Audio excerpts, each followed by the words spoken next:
Millions in the ceiling. Millions in the ceiling. Millions in the ceiling. So I went back and listened to this song, and in my head I just created this hypothetical situation. Like, what would happen if Pusha T really had $1 million in the ceiling? And immediately I thought of a concept that I learned in business school. And it's about this force that sits over top of our finances, almost like gravity. It's always working, but it's invisible.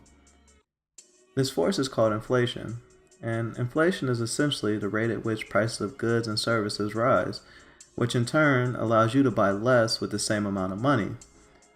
In a broader spectrum, this is caused by a country printing more money than is justified by its GDP. But we won't get into that aspect of inflation on this episode. The historical average for inflation is 3.22, and you can find that at the Bureau of Labor Statistics, located at bls.gov. Now 3.22 might not sound like much, but if you do the math, it will actually make the price of something double in only 20 years. So specifically, we call out the lyrics from The Wrath of Cain, which is a mixtape released by Pusha T in 2013, and the situation is basically Pusha T puts $1 million in a ceiling in 2013, and we want to figure out how much that money will actually be worth today. So in 2013, he can buy $1 million worth of goods. But if he wanted to go and buy that same amount of goods in 2015, he will have to spend $24,386 more than he would have had to the previous 2 years. Now, we ask ourselves what's really doing that. And this right here is a Cpi Inflation Calculator, and CPI stands for Consumer Price Index. Basically, they look at a basket of goods, things that you buy on a regular basis, and they measure the average rate that these prices increase year over year, and specifically month over month. You can see the data for it at bls.gov, but this tool allows you to do it for year over year. Nobody prepared us for this. Nobody. It's so important.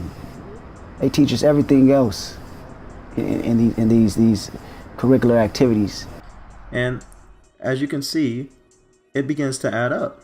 So he let his money sit in the ceiling, that $1 million, and now he can buy a lot less stuff with that $1 million. He'll need an additional $24,386. The most obvious way that we kind of see this on a day-to-day basis is think about the dollar menu.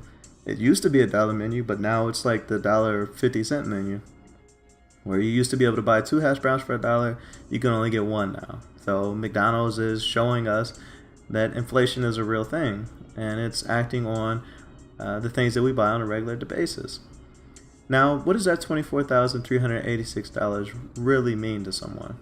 Well, if you remember from the previous episode, the median income of a black male over the age of 25 is only $27,832. So it's nearly about the amount of money that Pusha T lost in purchasing power over those 2 years he let that $1 million sit in the ceiling. It don't confuse me because I understand them. I know them. Even if I don't know them personally, I know somebody that I grew up with that is them. So I understand the mentality. And if you can think back all the way to 2 episodes ago, we talked about a concept of time value of money. And we used J. Cole to help us explain this one. The basic premise is that $1 is worth more today than it ever will be worth. And one of the reasons for this is inflation. So if you think about it, if I spent that $1 today, I would be able to spend only $1 on that thing that I'm going to go purchase. Whereas if I went maybe a year from now, I would have to spend $1 and say 20 cents for it, depending on how much the price of it rises.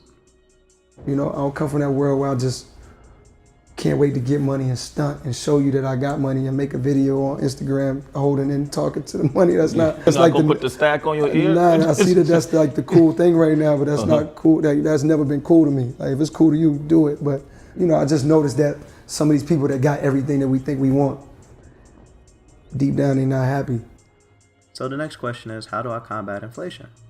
Well, you know, the value of your money is going down by 3.22% year over year. So you just need to find an investment that gives you more than 3.22% return. You can find that in many of things. So if you want to do stocks, many bonds can get you that, although it'll probably be around 3 to 4%.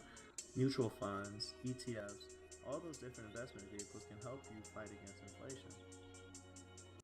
With cash that I never had. I'm trying to stretch a million, hoping it forever lasts.